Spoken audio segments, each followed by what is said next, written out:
Nizamabad BJP MP అభ్యర్థి Dharmapuri Arvind interesting comments చేశారు. కాంగ్రెస్ నేతలు ఒక్కొక్కరు బీజేపీలో చేరుతున్నారని, త్వరలోనే రేవంత్ రెడ్డి కూడా కాంగ్రెస్ ను వీడుతారని అన్నారు.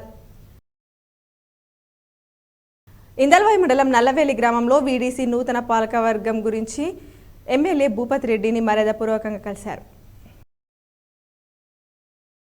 నిర్మల్ జిల్లా ముదోల్ నియోజకవర్గంలో తెలంగాణ రాష్ట్ర ఉమ్మడి ఆదిలాబాద్ ఇన్ఛార్జి మంత్రివర్యులు సీతక్క పార్లమెంట్ అభ్యర్థి ఆత్రం సుగుణ అభ్యర్థిని భారీ మెజార్టీతో గెలిపించాలని ఆదివారం బాసర మండల కేంద్రంలోని ఇంటింటికి తిరుగుతూ కాంగ్రెస్ ప్రభుత్వం చేసిన స్కీమ్ల గురించి వివరించారు.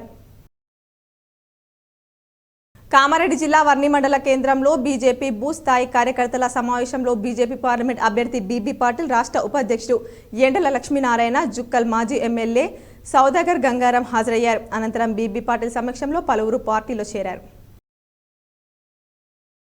పొతంగల్ కోటగిరి రుద్రూర్ మండల కేంద్రంలో బీఆర్ఎస్ పార్లమెంట్ అభ్యర్థి గాలి అనిల్ కుమార్ తో కలిసి MLA Pocharam Srinivas Reddy road show నిర్వహించారు. ఈ సందర్భంగా గాలి అనిల్ కుమార్ మాట్లాడుతూ పార్లమెంట్ ఎన్నికల్లో గెలిపిస్తే రైల్వే లైన్ కు కృషి చేస్తానని చెప్పారు. ఇందల్వాయి మండలం సిర్నాపల్లిలో 30 అడుగుల ఆంజనేయ స్వామి విగ్రహ ప్రాణ ప్రతిష్ఠ మహోత్సవాలు అత్యంత వైభవంగా నిర్వహించారు. పెద్ద ఎత్తున గ్రామస్తులు హాజరయ్యారు.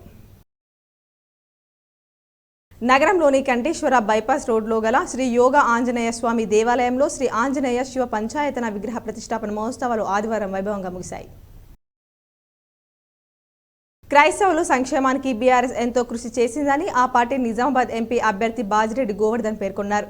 పెర్కిట్లో మాజీ ఎమ్మెల్యే బీఆర్ఎస్ జిల్లా అధ్యక్షుడు జీవన్ రెడ్డి ఆధ్వర్యంలో క్రిస్టియన్ ఆత్మ సమ్మేళనంలో ఆయన పాల్గొని మాట్లాడారు. నగరంలోని దుబ్బాలో శ్రీ పెద్దమ్మ తల్లి ఆలయంలో విగ్రహ ప్రతిష్టాపన మహోత్సవాలు అత్యంత వైభవంగా నిర్వహించారు. పెద్ద ఎత్తున భక్తులు పాల్గొన్నారు.